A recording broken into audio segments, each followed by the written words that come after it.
শুখা মৌসুমের শুরুতেই কাউলিয়াকুড়া গ্রাম পঞ্চায়েত এলাকায় পানীয় জলের সংকট চরম আকার ধারণ করেছে।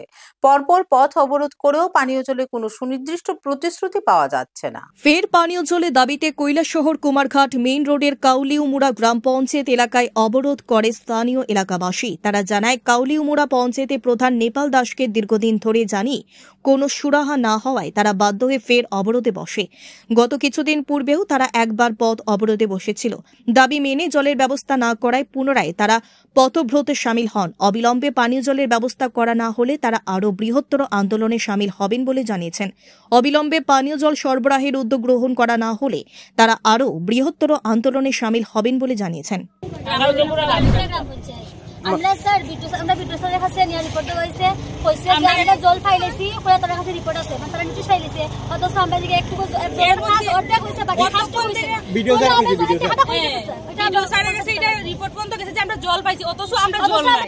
এর মধ্যে অতক্ষণ থেকে আমরা দাঁড়ানি, এখন অবধি আমরা এখানে প্রধান মেম্বারকে আইছুন, মেন নাই লাগা তারা। আমরা এখানে প্রধানের মেম্বারে আমরা বিরুদ্ধে দাঁড়াইছি, এখানে প্রধান এখন আইছুন না। এখন তো প্রায় 11টা সাড়ে 11টা বাজে, আপনারা কতক্ষণ থেকে রাস্তা